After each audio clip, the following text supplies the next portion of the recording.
We're just doing impromptu, kind of whatever people want to talk about. You can just introduce yourself real quick and just tell us about your opinions or beliefs or support or opposition to any one of the three bills.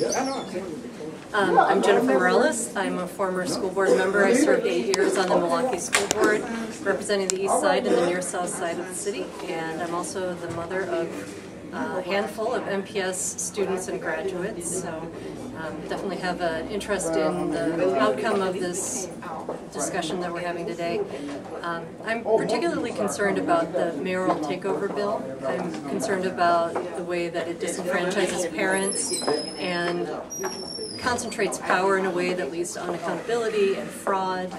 And I think that our system right now, in terms of democratically elected representatives, is the best possible system.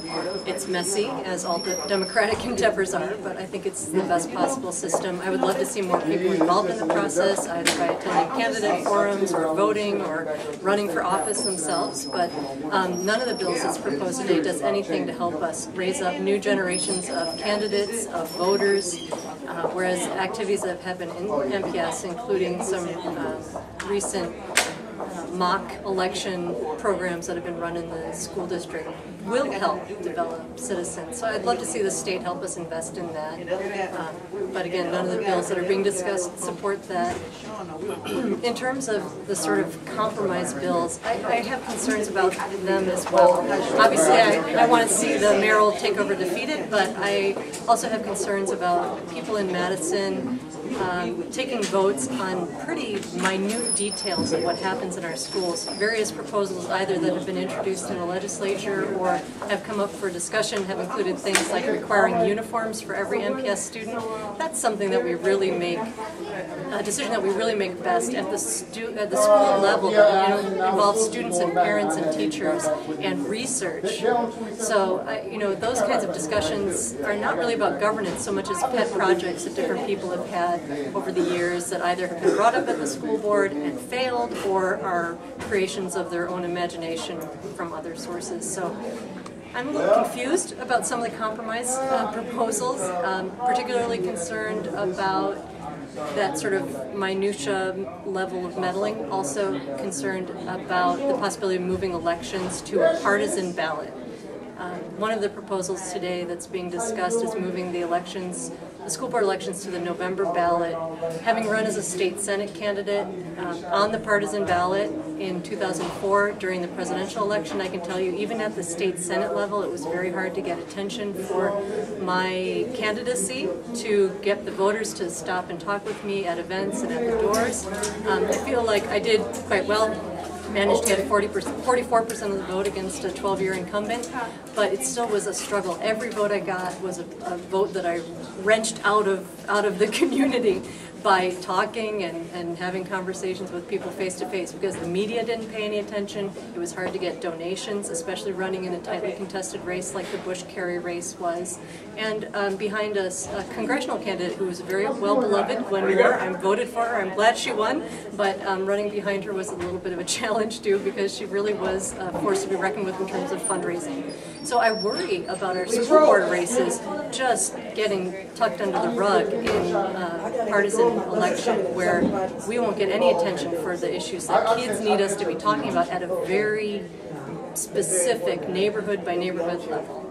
I just don't think it's going to happen. I'm glad you mentioned that, because those are some of the issues about voting, about civic engagement, all those issues that I hear a lot of comments being made that just kind of seem to indicate that, that there's some real positive benefit to moving everything into one winner-takes-all type of election.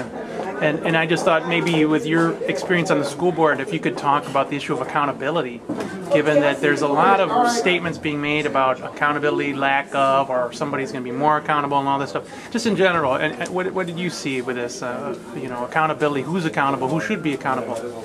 I think the question of accountability is a red herring a lot of the time. Right now, this building that we're sitting in, MPS Central Services building, produces and stores more paper, data, recordings, portfolios than you can imagine. We are sitting on piles and piles of data. This data is available to the public at their request at any time, and it goes back decades. So if somebody wants to know where did my money go in 1985, we can tell you where your money went in 1985. And that's important. I think it's very important, both for the organization looking at itself and also for the stakeholders outside of the organization to judge and redirect when it's appropriate. You know, when people talk about holding teachers accountable, teachers are evaluated every year, principals are evaluated every year.